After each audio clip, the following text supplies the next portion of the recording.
천국은 어떤 것, 곧 더 구체적으로 어린 양 예수 그리스도가 재건한 그 새나라는 어떤 것일까? 어떤 것일까? 12문과 12기초석이 있는 나라라는 제목을 붙이면서 새 하늘과 새 땅, 새 예루살렘 성은 한마디로 말하면은 계시록 20장 1절 이하에서 3절에 마귀가 없는 나라입니다. 마귀를 묶어놓는 나라죠.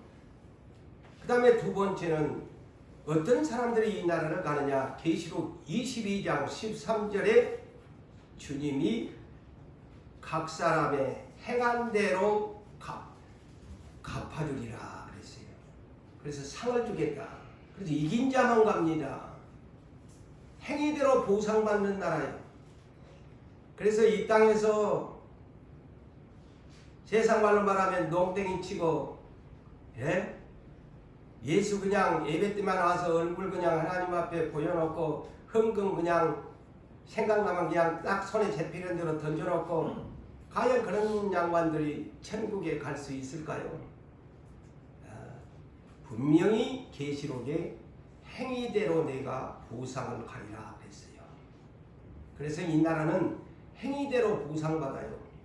순교한 사람은 순교받은 대로 왕노릇을 하게 될 것이고, 그냥 내 목숨 아까워서 못한 사람들은 이제 하나님이 알아서 하시겠죠. 자, 그런데 하나님은 이 성경의 모델이 어느 나라냐면 이스라엘 나라입니다. 이스라엘 나라죠. 세계 만국 가운데 이스라엘 나라를 성경의 모델로 삼고 그 민족에게 말씀을 주어서 그들을 사랑했다가 징계해서 오늘에 이르기까지 예수님이 오실 때까지 죽도록 얻어맞고 깨지고 부서지는 나라가 이스라엘 나라입니다. 아무리 지금은 성전 세우고 싶어도 하나님이 그냥 예수님이 오셔가지고 다 뭉개버리니까 그분은 못 지게 만들어 그러죠. 오히려 그 자리에다가 이방 신상의 마음의 신전을 세우게 만들어 그대로 하나님이 힘이 없어서 그런 것이 아니고 이스라엘 나라 꼴보기 싫어가지고 그곳에 성전 안 세우려고 하는 거예요. 이 진실을 여러분들이 알아야 됩니다. 하나님이 힘이 없어서 나을까요? 아니요. 그 민족 배기 싫어가지고 꼴보기 싫어가지고. 그런데 이 이스라엘 나라의 조상이 누구냐면 야곱입니다. 야곱이지요. 그 야곱의 허리에서 12아들들이 나와서 이 이스라엘이 건국이 된 것입니다. 건국이 됐어요. 그래서 신명기 7장 7절에는 너희는 이 만국 가운데 가장 지극히 작은 나라다. 작은 나라다. 그런데 내가 너희를 선택했다. 그 신명기 7장 7절에 요약된 말씀이고, 신명기 23장 19절에는 이스라엘아 너희같이 행복한 사람들이 어디 있노? 이 두 절만 가지고도 성경의 모델이 이스라엘 나라입니다. 그렇게 사랑했습니다, 하나님. 그래서 이 야곱의 아버지 이삭의 아버지 아브라함, 그래서 하나님은 믿음의 조상 아브라함을 갈대아우로 해서 선택을 해서 그에게 이삭을 낳아서 그 이삭을 통해 가지고서 야곱을 통해서 12아들을 낳게 만들었습니다. 바로 이 12아들들이 어디에서 했습니까? 요셉이를 미리 애굽에 보내가지고 야곱과 함께 12아들 70여 명의 가족들이 들어가서 이스라엘 나라를 애굽 땅에서 만들기 시작합니다. 만들기 시작하지. 그 세월이 무려 430년. 430년이 되니까 아브라함한테 애언했던 약속했던 시간이 차니까 하나님이 그들에게 고역을 주어가지고 하나님을 찾게 만듭니다. 그래서 우리가 어려울 때일수록 하나님을 찾아야 됩니다. 하나님을 의지해야 됩니다. 인간의 방법 다 내려놓아야 됩니다. 왜 나에게 이렇게 안 될까 하면 인간의 방법을 내려놓게 만드는 겁니다. 전적으로 하나님의 뜻에 의한 순종의 발걸음이 돼야만이 나를 높여주고 내가 하는 일에 열매를 줍니다. 그렇지 아니하면 절대 하나님이 여러분들의 입만 아프고 여러분의 면전만 사람들에게 깨지고 부서지고 인정 못 받습니다. 저도 여러분들도 마찬가지입니다. 그래서 이 430년 동안 고난을 주어가지고 그 민족을 이제 마침내 아브라함을 생각하사 모세라는 선지자를 보내어서 그들을 구원시킨 이것이 출애굽의 구원입니다. 12지파 광야 교회의 시작입니다. 새 예루살렘 성이 뭐냐면 모든 교회의 총망라한 마지막 결산에 부활한 사람들이 모인 교회가 새 예루살렘 성입니다. 이것이 성경에 감추어진 하나님의 최종적인 비밀입니다. 그래서 또한 이스라엘 이 민족에게 메시아를 보내주겠다고 약속을 하지요. 그런데 그 메시아가 스가랴 선지자를 통해서 예언하기를, 그래서 이스라엘이 이것을 못 깨달아서 예수를 죽인 겁니다. 하나님은 이스라엘 너희 겸손해야 된다. 온유 겸손해야 된다. 우리 교회도 온유 겸손하라고 그러죠. 이 성경의 비밀이 그곳에 있어요. 이스라엘을 선택해 놓고 누구 온유 겸손해야 된다. 그래서 누구를 보내겠다? 스가랴 선지자를 통해서 나귀 새끼를 타고 오신 메시아를 보내주겠다는 겁니다. 아니 세상에 군마를 타고 용감하게 메시아를 보내주셔야 할 건데, 아니 이스라엘을 건질 메시아를 갖다가 그리스도를 나귀 새끼를 타고 보내신대. 그런데 이스라엘이 누가 그것을 믿었나요?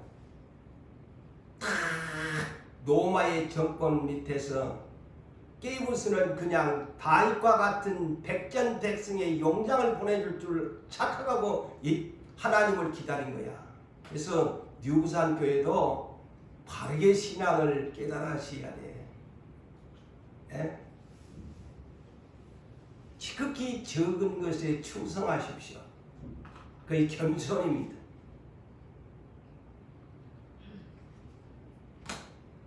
그래서 빌립보서 2장 5절에서 8절에 어떤 기업에 주었던 메시지입니다만, 너그 온유 겸손의 예수 그리스도의 마음을 품으래.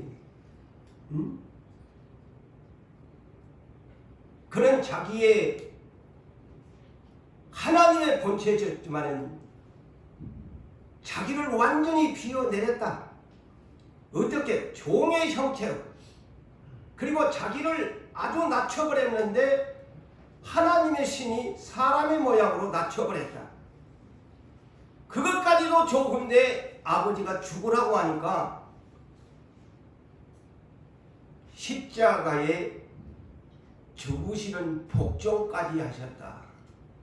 하나님이 여러분들에게 이렇게 하라 하시면 성경 속에 있는 말씀이나 또 여러분들이 기도 가운데 주시는 성령님의 메시지나 감동하심이나 하면 복종하십시오. 복종하셔야 하나님의 일꾼 됩니다. 절대 슬슬 대충 하나님의 사울왕이 대표적인 인물이라고 몇 번 얘기했어요. 대충 순종하다가 하나님이 버려불지 않아요. 대충 하지 마세요. 눈가림식의 불순종은 크나큰 화를 당하게 됩니다.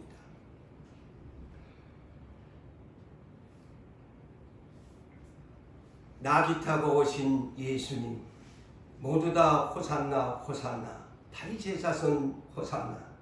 예수가 그렇게 뭣도 모르는 이스라엘 민족은 나귀 새끼를 타고 온 예수의 그 영적인 깊이를 깨닫지 못한 채, 이야, 이제 로마 정권에서 이제 해방시켜 줄 것이다 라고는 그런 마음으로만 마음이 들떠가지고 호산나 호산나, 나를 구원하소서, 나를 구원하소서. 그 순간만은 바르게 깨닫는 것 같았지만은 그 성경의 흐름을 보면 나중에는 전혀 깨달음이 없는 호산나의 찬송만 부를 뿐이었습니다. 맞지요? 십자가에 죽여버리잖아요. 그토록 깨어 있어야 하고 백성을 다스려야 할 지도자들이, 대제사장들, 장로들, 서기관들이 누구예요? 율법의 학자들이야. 모세 율법을 누구보다도 오늘날로 말하면 그냥 성경을 깨고 있는 사람들인데도 지식적으로만 아니까.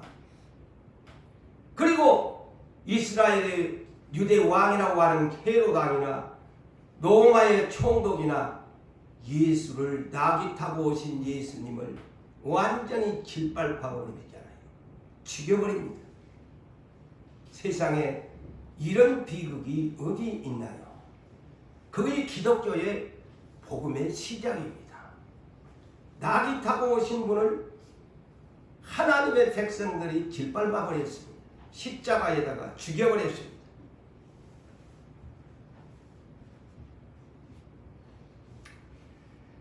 그러신 분이 사흘 만에 이기시고 부활하셔서 땅에 있는 자들을 그냥 버려두지 아니하시고 40일 동안 유대와 예루살렘이라는 이 이스라엘의 수도의 그 중심에 40일 동안 머무시면서 다시 제자들을 재교육을 시키면서 제자들에게 성령을 받아라, 성령을 받아야만 된다 하면서 구름을 타시고 하늘로 그들이 보는 가운데 승천하시면서 내가 다시 올게 하고 약속을 하시고 가셨는데, 오늘날 우리도 그분을 기다리고 있습니다. 이스라엘도 기다렸는데 예수를 죽여버렸어요. 오늘날 이 마지막 나의 아버지의 나라 마라나타를 여러분들이 부르셨지만 주 예수여 오시옵소서 하는데 실질적으로 예수를 만나야 되는데 예수를 못 만난 교회들이 이 마지막 시대에 엄청나게 많이 나타나게 될 것입니다. 교회는 교회인데 그 교회가 부활이 없다든가, 그 교회 사대교회 하나에 보세요. 그 교회는 이름은 살아있는 이름을 가졌는데 흰옷을 입을 사람이 몇 명밖에 없다. 그래서 교회에 그런 불행한 사태들이 앞으로 마지막 시대에 일어난다는 것을 계시록에 보여준 거예요. 그걸 농담으로 들으시면 안 돼. 다 100% 부활될 것이다. 누가 그렇게 성경에 가르친, 그렇게 목사님들이 가르친다면 그 목사님이 사기꾼 목사입니다. 성경대로 안 가르치는 분이에요. 내가 돌을 맞아도 저는 할 말은 하고 갈 겁니다.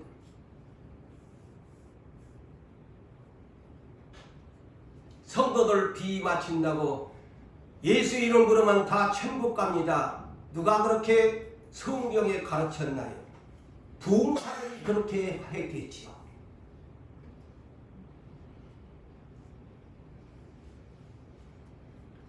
나귀 타고 비참하게 오니 겸손하게 오셨던 그분이 다시 오실 때는 저 반대의 모습입니다. 계시록 19장 11절 이하에 그분은 이제 백마의 군단을 이끌고 오게 된다. 보십시오. 세상에 오실 때는 나귀 새끼 타고 예루살렘에 오셨는데 사람들에게 밟혀서 십자가에 못 박혀 죽으셨는데 다시 오실 예수 그리스도는 백마의 군단, 천사의 군단들을 뒤에 이끌고 백마를 타고서 입에서 나오는 거창한 능력의 검, 심판의 검, 모두를 죽여버리는 그러한 좌우의 날선 검을 입가에 띄시면서 그분은 오실 것이라고 계시록은 예언하고 있습니다. 무서운 만왕의 왕, 만주의 주로 오실 것이라고 계시록은 예언하고 있습니다. 우리 예수님은 예루살렘 성에 초림 때에 입성하사 많은 사람들에게 고난을 받으셨을 뿐 아니라 율법의 어린 양이 되사 속죄의 제물이 되 주심으로 그분은 사흘 만에 부활하여 예루살렘 감람산에서 어디서 부활하셨다고? 예루살렘 성 감람산에서 제자들이 보는 가운데 승천하셨습니다. 예루살렘에서 승천하셨어요. 그래서 왜 제가 자꾸 예루살렘을 여러분들한테 이 소개하냐? 그토록 예루살렘 성에서 이스라엘 수도 예루살렘 성에서 짓밟히고 박해받고 십자가에 못 박혔던 그곳에서 승천했던 그 모습을 새 하늘과 새 땅, 새로운 영적 이스라엘 나라 수도 예루살렘 성을 재건하겠다는 하나님의 계획입니다.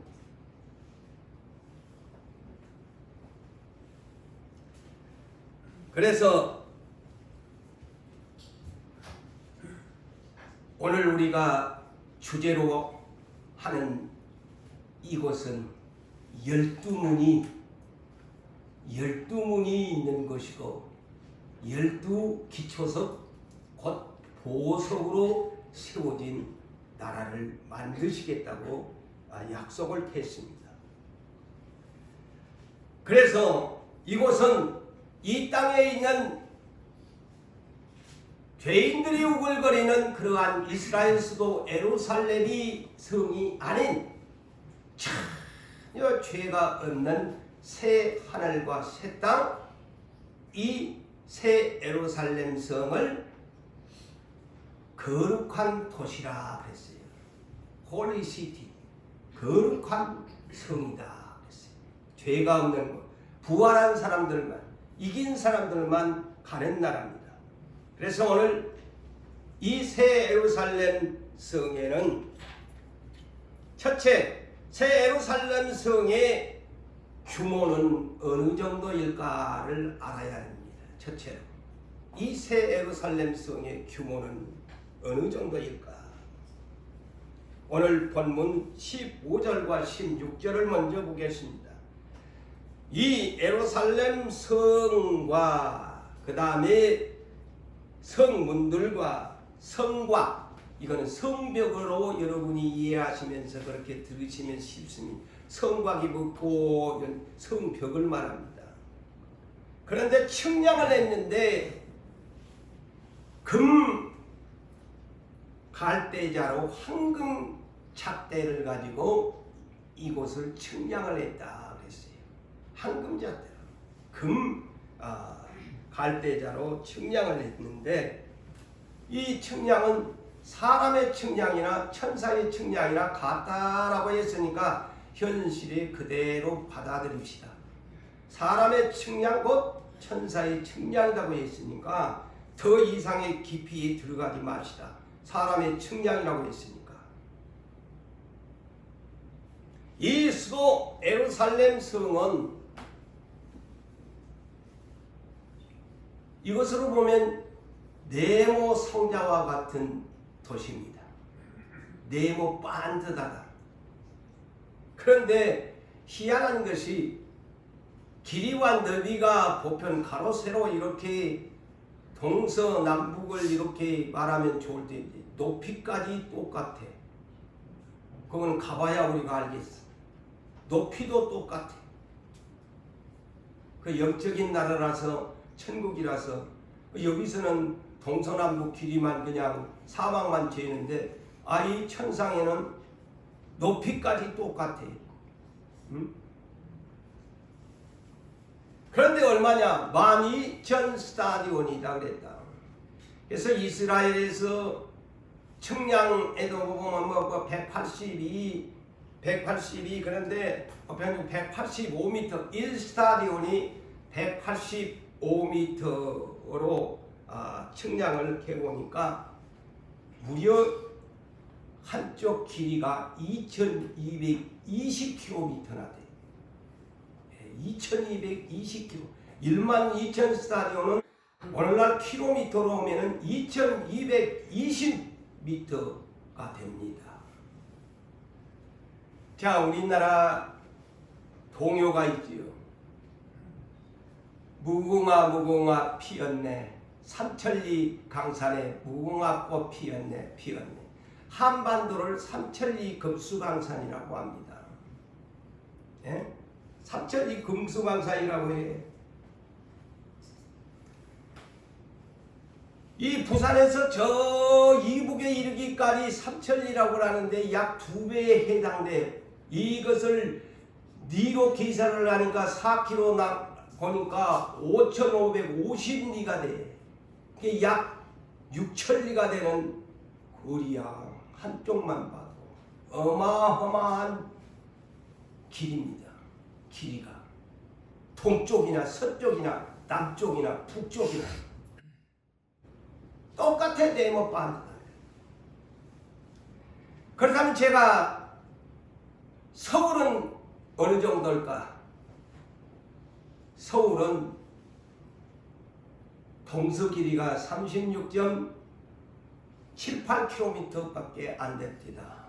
서울 인구 1,000만이 사는데 동쪽 길이가, 그 다음에 남북의 길이는 30.3km 밖에 안 됩니다. 그러면 부산은 어떻게 될까?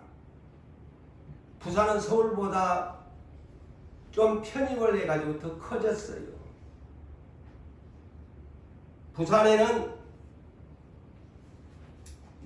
남북 길이가 약 40km, 그리고 동서 길이가 부산에는 남북보다는 동과 서쪽의 길이가 큽니다. 약 50km 정도 된다고 합니다. 부산. 그래서 그가 또 미국을 알아봤어요. 미국 워싱턴 DC 이 수도죠.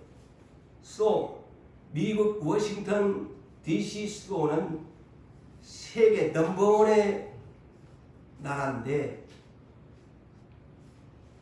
동서 길이가 16.9km 밖에 안 됩니다. 16.9, 약 17km 정도밖에 안 되는 지극히 작은 수도의 워싱턴 DC입니다. 그러면 중국 베이징은 어떻게 되느냐? 중국은 어마어마합니다. 중국은 동서 길이가 160km, 남북이 176km나 됩니다. 그래서 나라마다 이 수도에, 제가 면적을 말하는 것이 아니고 오늘 또 네모 반듯하다 동서사방 동서남북에 대한 길이를 해서 제가 동서남북의 길이로 이렇게 지금 풀어드리는 겁니다. 면적은 그곳에 곱해버리면 면적이 나오죠.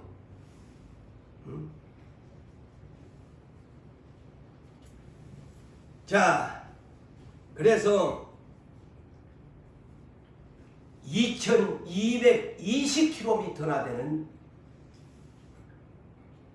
동쪽에도 서쪽에도 남쪽에도 북쪽에도 어마어마한 새 예루살렘 수도입니다. 그러면 고박이 오면 면적이 나오잖아요. 그거는 여러분들이 알아서 하시고. 응? 2220km 고박이 하면 나오잖아요. 면적이. 어마어마한 새 예루살렘 수도의 면적 되지요. 그렇다면 성벽은 어느 정도일까? 144 규빗이라고 했어요.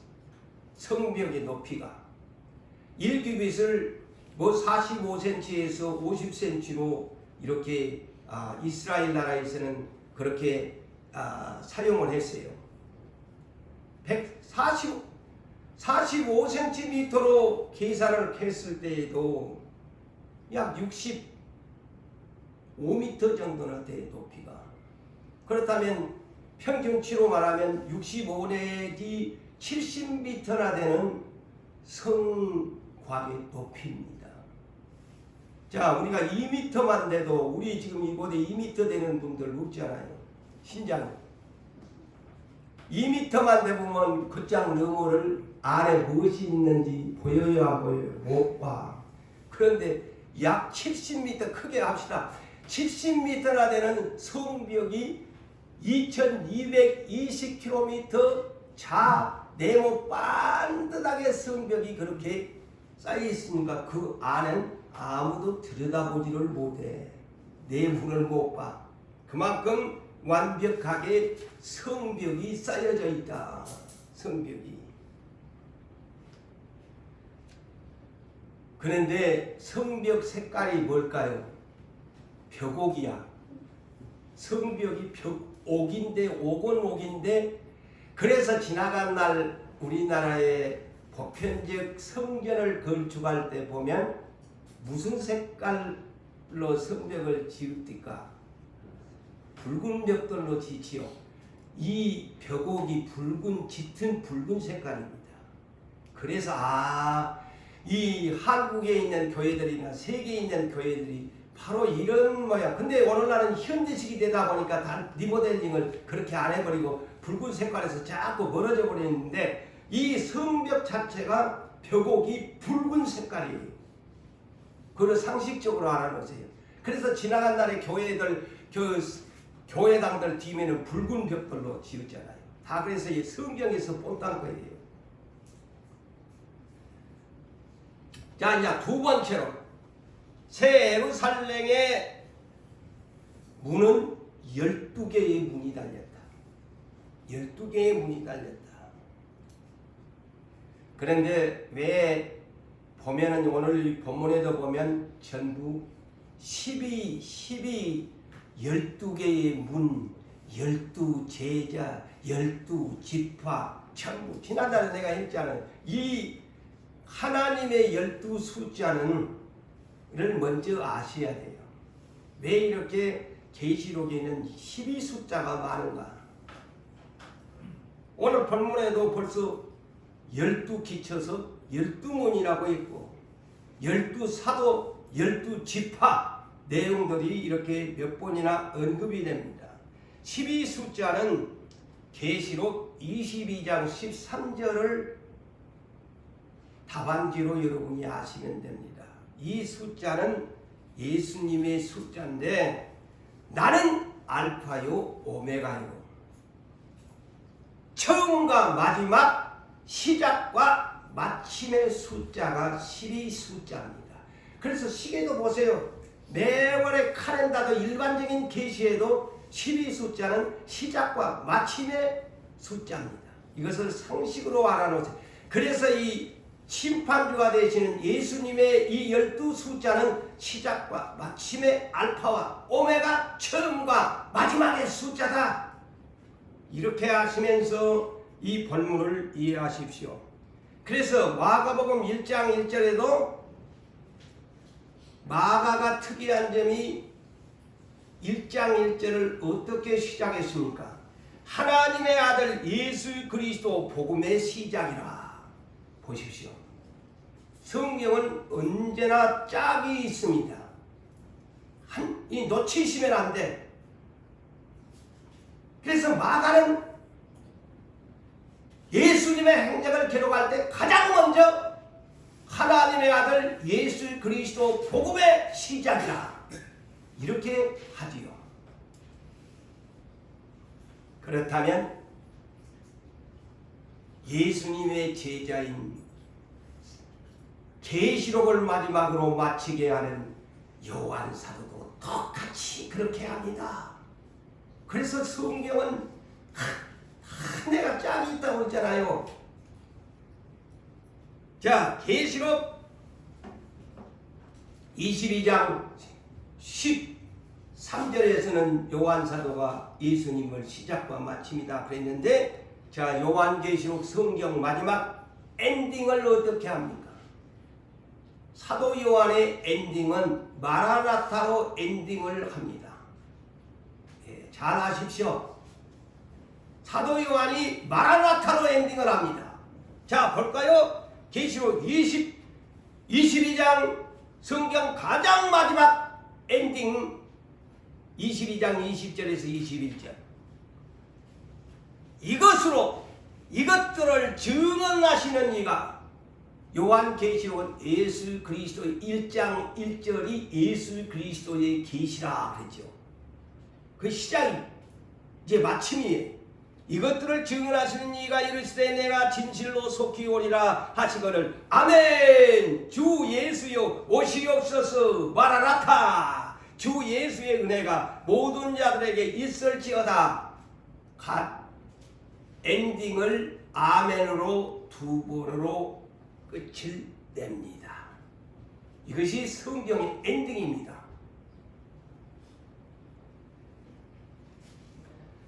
자, 새 예루살렘 성에는 12대문이 있습니다. 12대문이 있어요.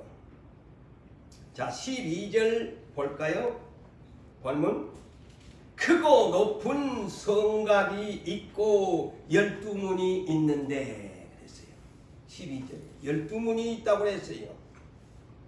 그런데 12문에는 또 누가 있다고? 12천사 문지기가 있네. 그래서 내가 이 앞전에 천사들보다도 천국에 가면 우리가 더 나은 사람이라고 한번 제가 그곳에 또 제목을 붙여가지고 이미 했지요. 천사가 문지기로 서 있는 것이야. 12대문 앞. 그런데 12문들 위에 누구의 이름이 적어졌나? 나의 이름인 줄 알았더니만 야곱의 아들 12아들들의 이름이 적혀져 있어요. 자, 그래서 저는 믿음의 조상 아브라함 하지만은 제가 이 앞전에도 그래서 예수의 가족이 누군가 어떤 사람이 아브라함은 유산 상속 한 사람밖에 못했어. 야곱은 12아들을 믿음의 유산 상속을 주었던 사람이야. 이 야곱이 누구? 이스라엘. 아브라함의 손자가 엄청 대홈런을 쳐본 것입니다. 이것이 복입니다. 그러니 천국에도 가니까 아브라함의 이름은 없어.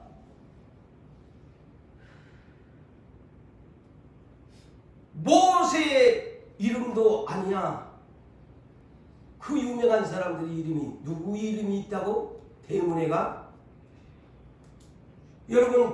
여러분들의 대문 앞에 가면은 자기 집이 있는 보면은 다 무패가 있는데 이 대문에 야곱의 12아들들의 이름이 적혀 있어요.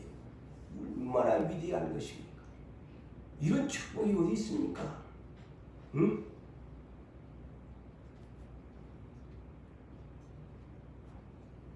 그렇다면 여러분, 이것이 물론 하나님의 은혜지요.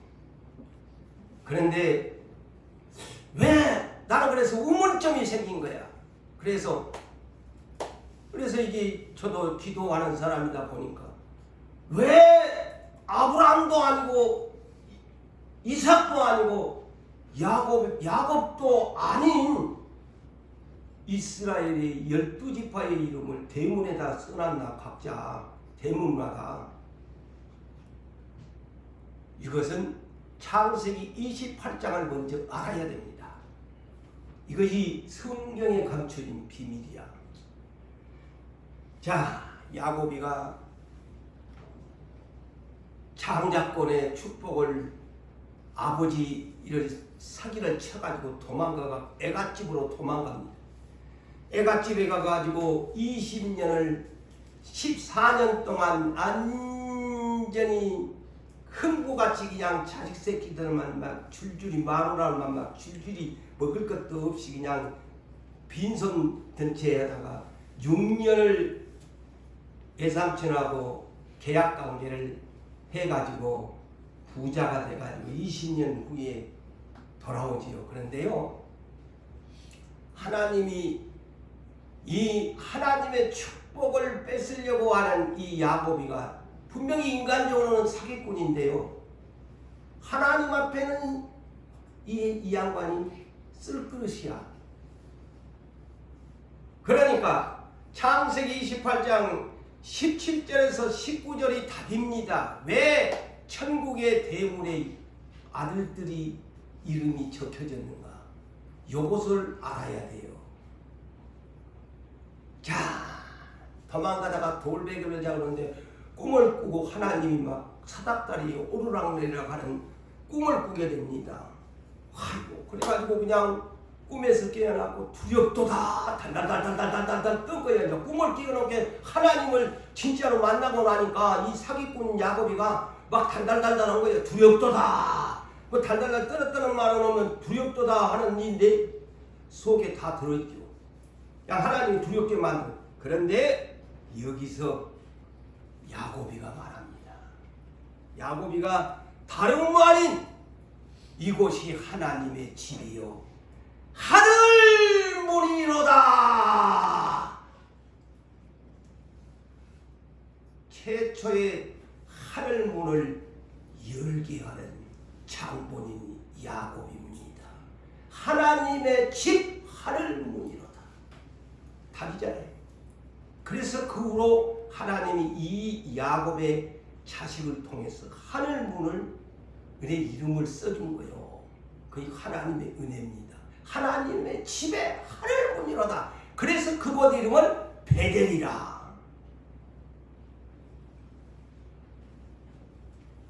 그것뿐입니까? 야곱이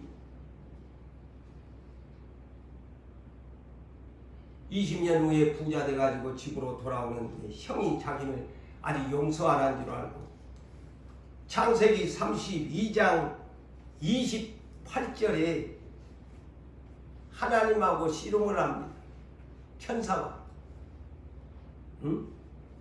프레이어 레슬링을 했어요. 기도 레슬링을 했다니까. 프레이어 레슬링, 기도 레슬링을 한 거예요. 삿발을 자꾸 안 넣어주고 막 천연에 붙들고 이 천사가 그러니까 좀 제발 좀 놔두라.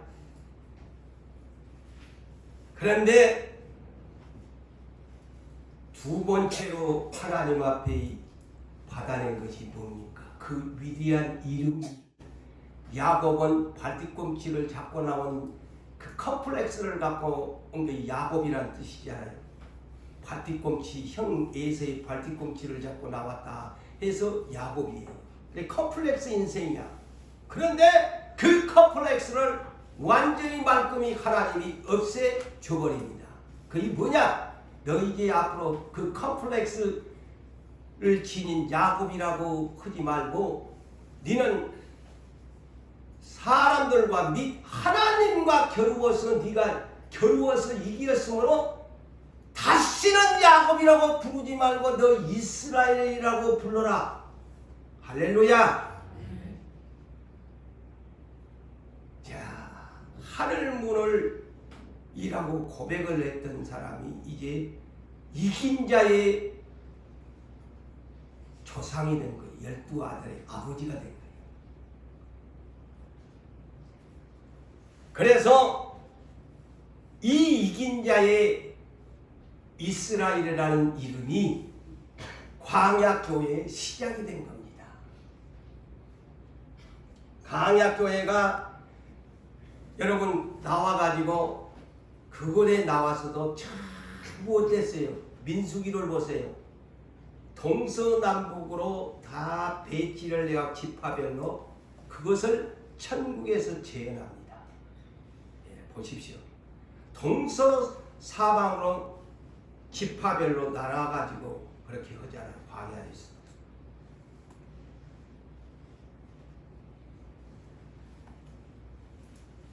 자, 오늘 이 13절을 보세요.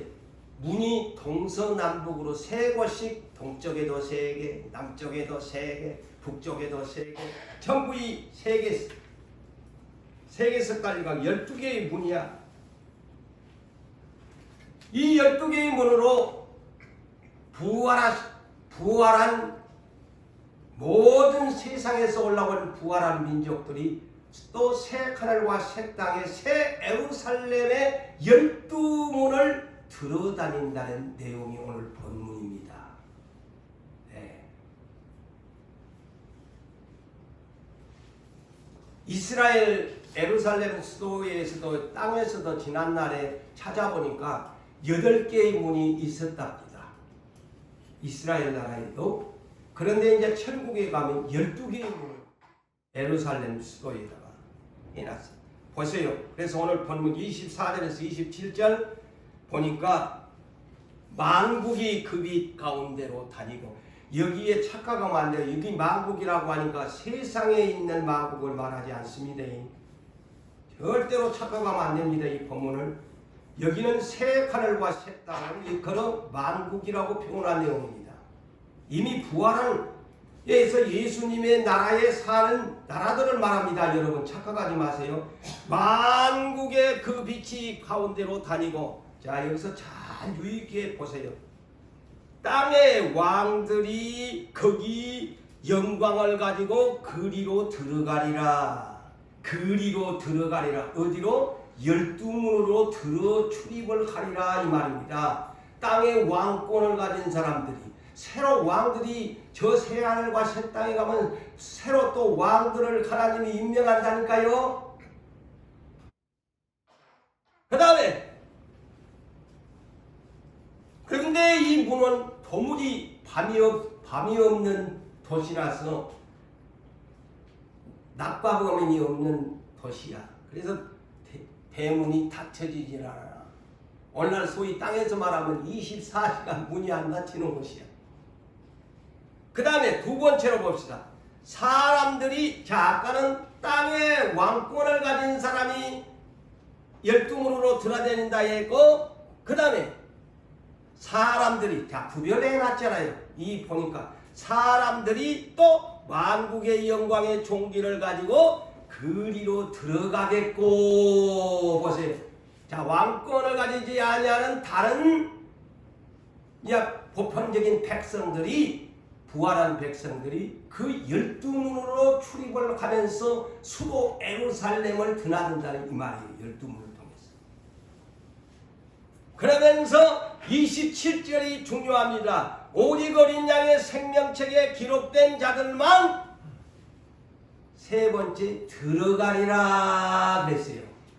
그곳에 어린 양의 생명책의 신부의 아내로 등록된 자들만 이 새 예루살렘 성을 출입하면서 천국에서 산다 이 말입니다.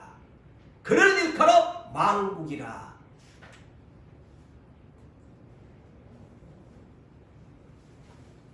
그래서 12문, 그런데 12문이요 얼마나 아름답는지, 하나의 문의 규격은 여기서 나오지는 않았는데 진주로 완전히 100%로 만든 진주로 각각 한 개의 진주의 문으로 만들어졌더라.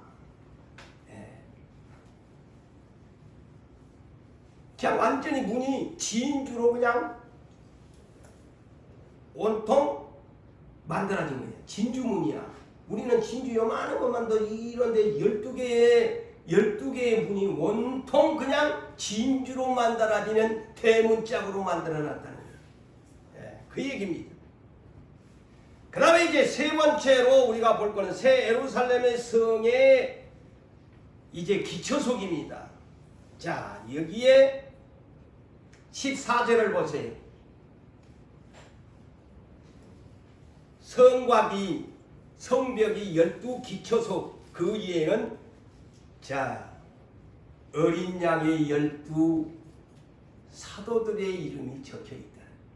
자, 그래서 광야교회를 대표하는 야곱의 아들 12아들들이 문이 되고, 문의 이름을 다 12개의 문을 누벤부터 베냐민까지 이름을 12개의 문이 적혀져 있고, 그 다음에 이제 초대교회의 시작, 광야교회는 12지파의 이름을, 초대교회의 시작은 12사도의 이름을 기초석에다가 기록해냈다. 사도들의 이름을 쉽게 얘기하면 베드로부터 마띠아까지 이름을 그 좁은 자리에 주었는데 가룟 유다는 그 이름도 못 사용하고 말잖아요. 마띠아가 사용하잖아요. 그 천국에 가서 기초석이 그렇게 되어 있다. 그런데 왜 이런 결과가 올까요? 이 제자들이 얼마나 주님을 위해서 충성을 했던 사람들입니까? 이게 교회의 기초석이고 12지파의 사람들은 광야교회 시작의 기초석들이고, 그래서 문이 되고 있는 거고, 이 12사도는 기초석은 주춧돌이죠. 다른 말로 말하면 기초석은 주춧돌이에요. 예수의 반석 위에 교회를 세운 사람들이죠. 교회를.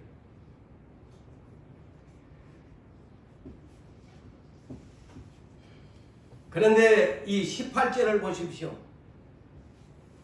아까도 얘기했지만 성과 벽옥, 붉은 색깔의 성벽이고, 성은 정금이래.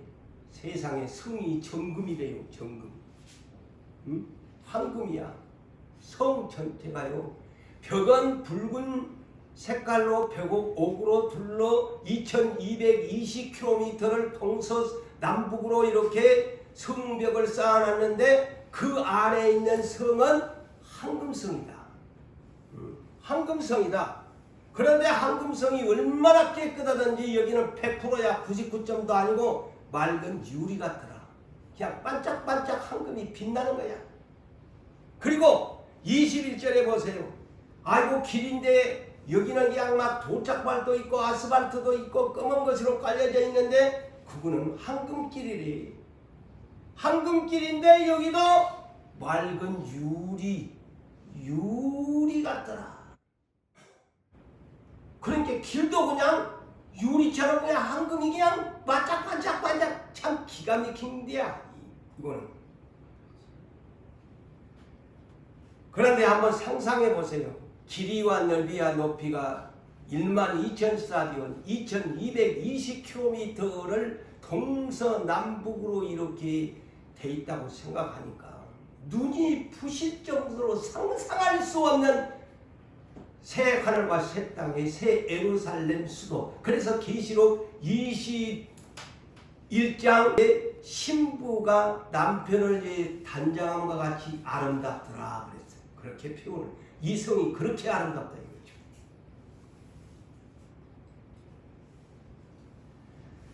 그래서 저는 이렇게 해석을 해봅니다. 그래서 천국을 살아. 그래서 천국을 살아. 마태복음 13장. 그래서 예수님이 왜 이런 비유를 했을까? 계시록을 이제 우리가 풀어보니까 그렇구나 라는 것을 저는 내 스스로 이 설교를 준비하면서 그렇게 느꼈어요. 마태복음 13장 44절에서 46절에 자, 천국은 천국의 비유를 말하면서 어떤 사람이 보화를 발견했는데 이야, 천국은 어떤 것이냐? 보화를 발견을 자기 집으로 가서 다 재산을 팔아가지고 그것을 다 사라. 천국을 사라. 그리고 또 두 번째 비유가 뭡니까? 어떤 진주 장사가 있는데 진주를 찾다가 참 세상에 저렇게 아름다운 진주가 있나? 그래서 자기의 소유를 다 팔아 그 장사꾼이 진주를 샀더라. 천국에 가니까 이 문이 그냥 내가 드나드는 문이 진주문이야. 그런데다가 금벽에 12 기쳐서 12 제자의 이름이 써져 있는 그 주춧돌이 어떤 것으로 만드는 12가지의 보석으로 세워졌더라. 그래서 여러분 시간상 줄이지만 보석의 종류도 색깔별로 기록해 놨잖아요. 오늘 19절 20절을 보세요. 온갖 색깔 희한찬란한 보석들이 주춧돌로 천국의 기초소개가 그렇게 보석으로 따듬어진 거예요. 그러니까 천국은 황금길에다가 황금성에다가 12가지의 보석들이 있지, 진주가 있지, 온갖 보화가 넘치는 천국이다 이 말이에요. 그래서 마태복음 6장 19절에서 20절에 그래서 예수님이 그러셨구나. 내가 여러분에게 저도 깨달으면서 하늘에 보물을 쌓아두라. 그거는 도둑놈이 없다. 그렇지만 땅에다 쌓아놔 봐봐라. 도둑놈이야. 도둑놈이 네가 가져간다. 전대뜨문이 뚫린다. 우리가 좋아하는 황금이고 보석이고 온갖 것이 천국에가 한이 맺지도 아니고 그곳에서 살게 만들어줄 것인데, 그래서 제가 이 앞전에도 하늘의 공적을 무엇으로 쌓을까 하는 제목으로 고린도전서 3장 9절에서 15절을 소개했잖아요. 너희가 금과 은과 보석과 나무와 풀과 짚으로 집을 세우는데 그 공적이 불타지 않는 집을 지어라. 근데 이 땅에서 아무리 금의 집을 짓고 은의 집을 짓고 보석의 집을 짓고 나무의 집을 짓고 풀로 집을 지어도 이 6가지 재료는 다 불타 없어질 것이다. 그렇지만 불타 없어지지 아니할 장소가 한 군데가 있는데 그것이 새 하늘과 새 땅, 새 예루살렘 성이란다. 그곳에 너희가 공적을 불타지 않는 공적을 그곳에다가 금의 집을 짓고 은의 집을 짓고 보석의 집을 지어라. 그곳에는 심판을 받지 아니하고 너희가 장차 와서 살 말로 형용할 수 없는 하나님의 집 빌딩이다 라는 뜻이에요. 제가 그래서 고린도전서 3장 9절의 영어 번역은 너희는 하나님의 집이라 그랬는데 분명히 뭐라고 했어요? 기억나요? God's building. God's building. 하나님의 빌딩에 집을 지어라. God's building. 말씀을 맺습니다. 우리는 어린 양의 새 나라 어떤 곳인가? 오늘 우리의 가슴이 부풀도록, 어떤 분들은 가슴이 부풀는지 어쩌면 저는 가슴이 부풉니다. 이런 집을 내가 가서 내가 왕이 되려면 그 성문으로 들어가려면 내 목숨을 다해서 해야 되겠구나. 응? 땅의 왕권을 가지고 거꾸로 들어가고, 그래서 제자들이 저렇게 목숨 바쳐 했더니만 그 성에 장차 들어갈 성에 주춧돌이 돼가지고 반석 위에 주춧돌이 돼가지고 보석들로 저렇게 되었구나. 보석들이 되었구나. 그래 12사도가 12보석이 된 거예요. 그날에 보석 같은 사람. 우리나라 대중가의 어떤 가수가 부른 보석 같은 친구야. 그런데 이 예수님의 12친구는 새 하늘과 새 땅에 보석 같은 친구가 됐더니만 이 내용을 보니까 예수님의 12친구 보석 같은 친구야. 보석 같은 친구야. 말씀을 맺습니다. 사랑하는 성도 여러분, 현재는 어렵지만 끝까지 이겨냅시다. 우리의 소망은 새 하늘과 새 땅에 들어가는 것이 우리의 궁극적인 목적입니다.